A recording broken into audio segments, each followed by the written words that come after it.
Let's begin. This is János and this is my channel Real World Audio, and cheers, a cup of coffee or tea to all of you who are supporting my channel with donations and contributions so that I can bring to you more fun, like remodeling my oscilloscope.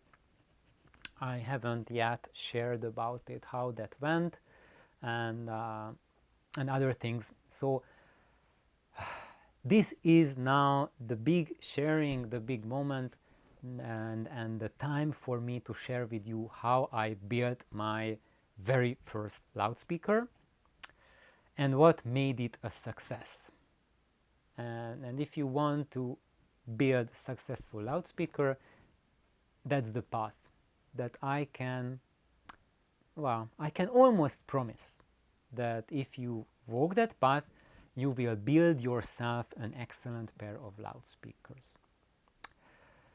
And I know now many of you will be expecting, okay, is he telling us to build, let's say, a three-way speaker or a horn or a single driver speaker? Let's hear what kind of cabinet. Is it live or dead? So no. First of all, you can pick for yourself any loudspeaker design you want. If you really want to build inert loudspeakers, that's what you want, build inert loudspeakers.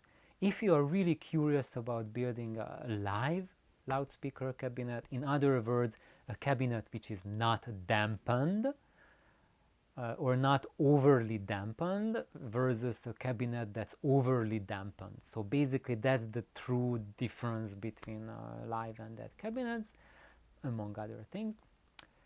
So you can pick anything that you want, and you can make anything really successful.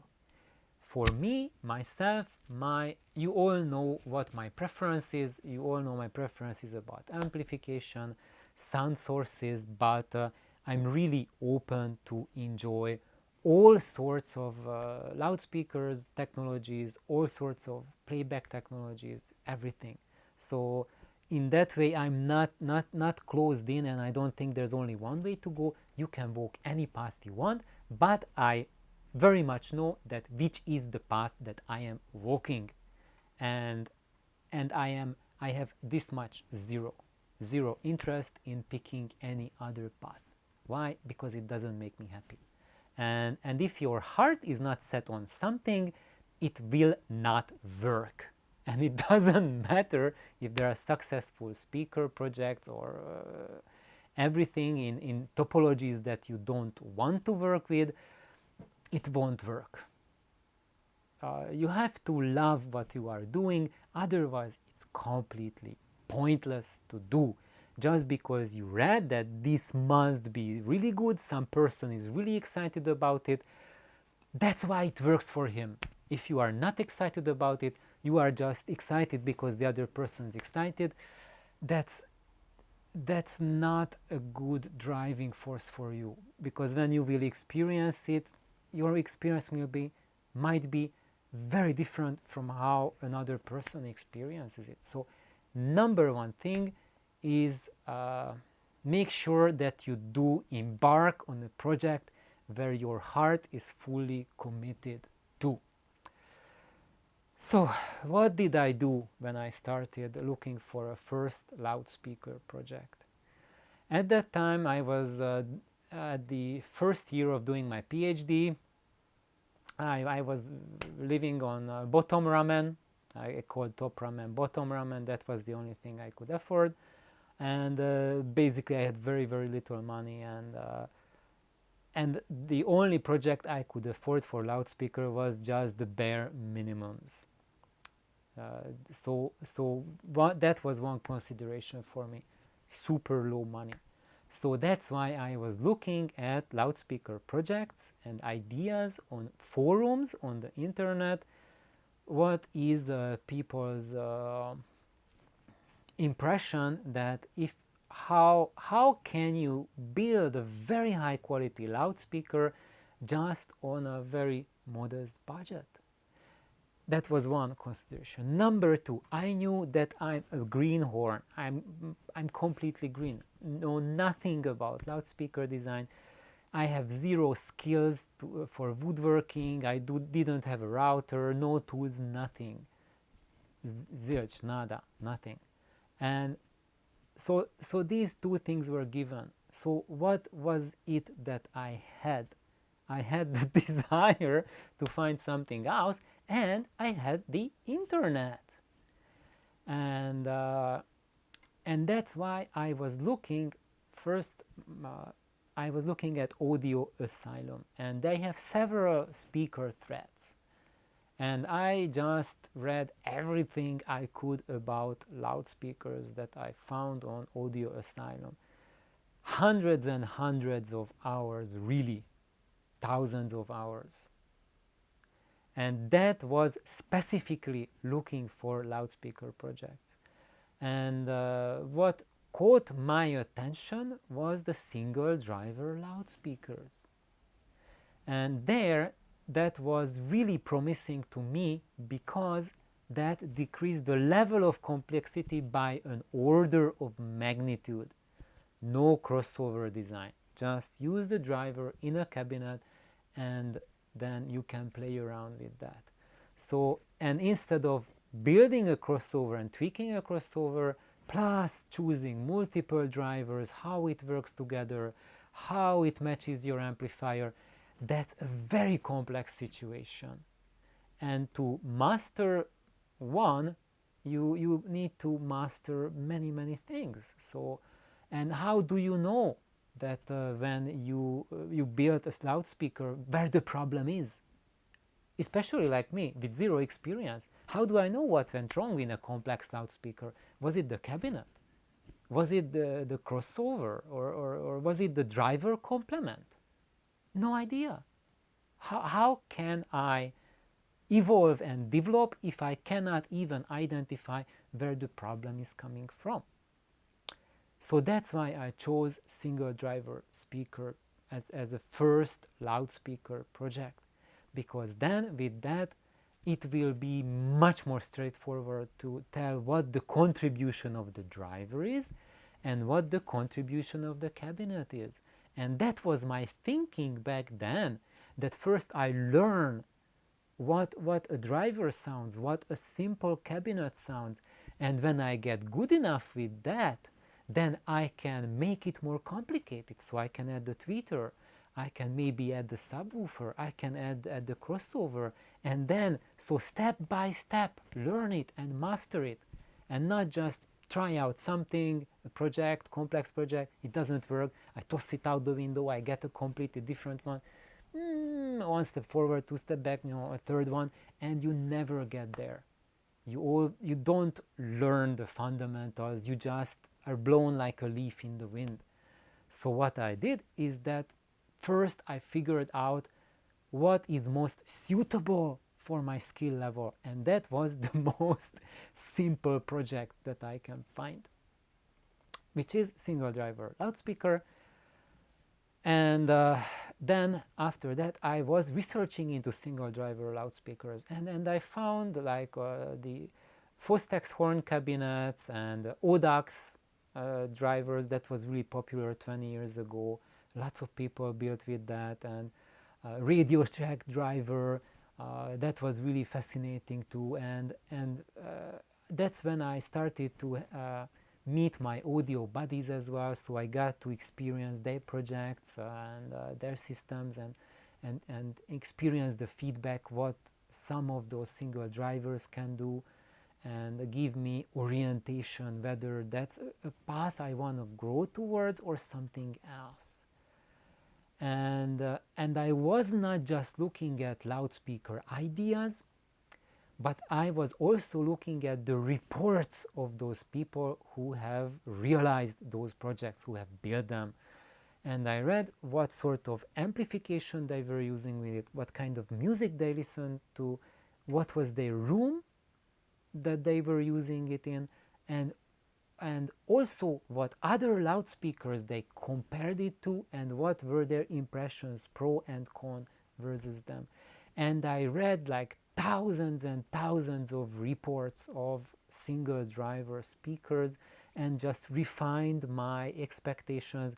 I learned what people report, how do they report it, how others comment on them who heard that system, what was their impression. So it's building up a knowledge base and information. What is people's experience with that stuff that I'm looking to find? And also at that time, I also wanted to build a tube amplifier, looking to get into the tube amplification. And I found, just by surfing the web, Derek Walton's website. And I found it because I was looking for 300B amplifiers, and then he built a 300B amplifier for himself. And I was looking at that, and I was thinking, can I do it? I would have liked to duplicate it, but I realized I have nowhere the money to buy those expensive transformers and expensive 300B tubes. And then I just like, okay, I cannot build this project. I was just dreaming about it, maybe in 5 years. Okay, so I just, bookmarked it, printed it out, put my notes all over it, everything. And but I noticed that what he described is that he built a pair of void pipes. He called them the joke because he built them as a joke. He read about void pipes on the internet, and he thought he just built them to have a good laugh. And then he hooked them up to his 300B amplifiers, and his jaw dropped because they were just massively better than anything else he heard in his system. And those void pipes, he used ODAX drivers with his void pipes. They were just massively better in every regard than what he heard in his system. And he said that that synergy that he had with the 300B amplifier and the void pipe was just absolutely phenomenal, out of this world. And actually that's what you should be looking after. That's my number one tip, is look for synergy. Loudspeakers do not exist in a vacuum. You can build the best loudspeaker. If it doesn't have synergy with your amplifier, it's a white shirt. It will behave as a white shirt in that dojo. If you want the Bruce Lee, then you must have synergy. That's the absolute requirement. And that's why it requires so much research, because you have to develop your feelers for finding synergistic solutions. So you cannot just think about a loudspeaker in a vacuum. You must think about the chain, about the system. What is it that you want to build? And build your system as a whole. Don't think about broken pieces, like separated loudspeaker in a separate universe from the amplifier. You cannot treat them separately. You must observe synergy. And that was it. That's when I had something that went off in me when I saw that loudspeaker description, and the way he described it. That's when I saw that, yes, this is it. That's the one I want to build. And I was looking at every possible mention of void pipes on the internet that I found. I read Paul Voigt's original plans and original works on void pipes, and just about everything.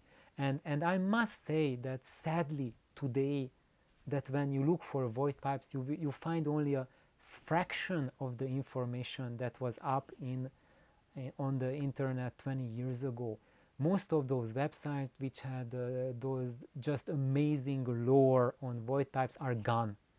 Those people who put them up, at that time we had to just pay for the website to host something. A lot of people have passed away since, and the sites are gone, and the information is all gone. But I can tell you that I went to just beyond extremes to read everything and every single report and put together everything and decide based on that. So basically that's how I built my very first loudspeaker project.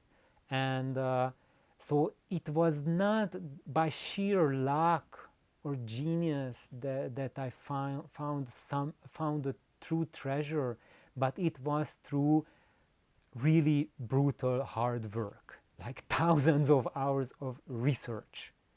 And that's what I recommend to you as well. So if you set your heart on something, just do a monstrous amount of reading and research on it, and then you will know how and why it will work for you, or what you need to modify it. And also I did not use the exact same design that Derek Walton used, because that Audax driver was not available anymore. So I used the Fostex driver instead, and I did recalculate the speaker dimensions just a tiny bit to adjust between the VAS difference between the two. And at that time I thought that's the way to just change void pipe dimensions. But just thinking back with what I know by now, what I've experienced, that was just a strike of luck.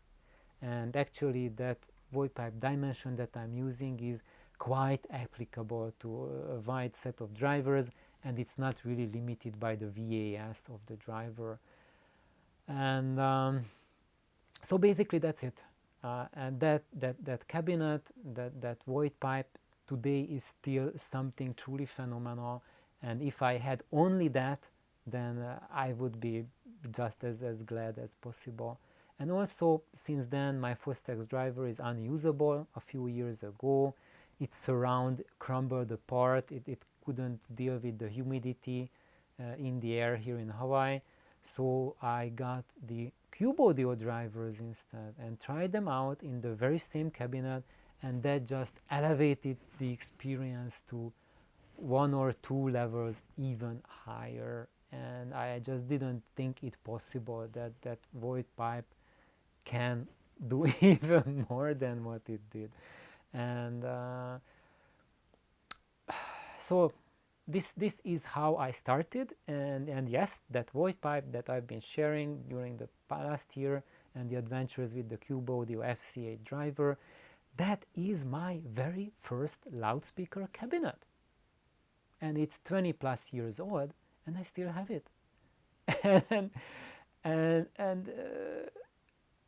and what I want to say about it is that when I looked into void pipes, I did not build a crap ton of them. So I wasn't like every weekend building a different one and chucking the old one in the fire. I didn't go through them like that.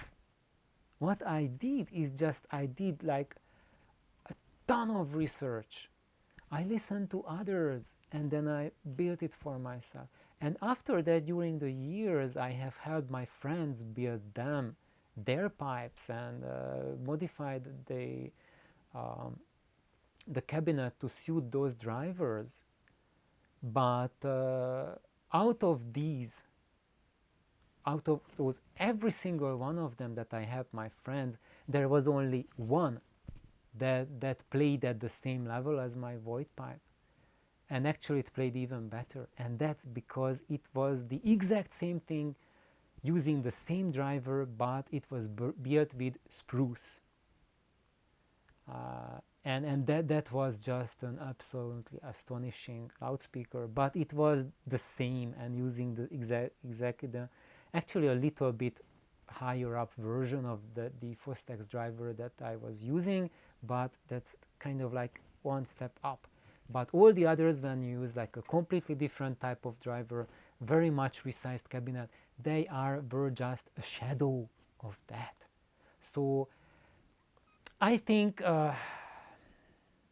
maybe that's it. So it was not pure luck that got me to build a void pipe that is just a phenomenal pipe.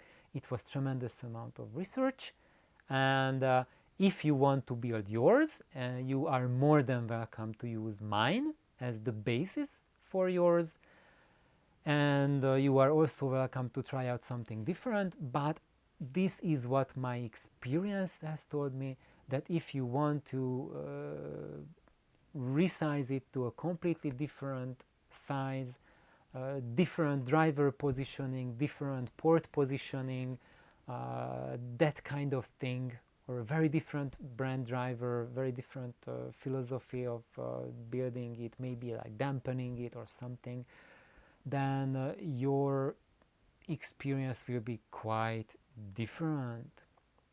So no matter what you choose, where you go, do your research and do more research. And when you are ready with the plan, draw out the plan, think about that. Go back online and see if someone has done that. What is their experience? Okay, now refine your plan. Refine, research, refine. And once you feel here that you are ready to build, only then build it. And it will be much, much, much better than just coming up with something, asking some random dude's input to put an hour or two or half a day from his life. He cannot do more, even that's a far stretch. It's not going to be much. It has to start from you. It has to come from you. Me not even seeing your system, your room, my advice can take you to the exact opposite direction where you are going, and not because of bad intentions or lack of knowledge, but it's because I don't see what you see, I don't hear what you hear, I don't know what you want and what your system is capable of.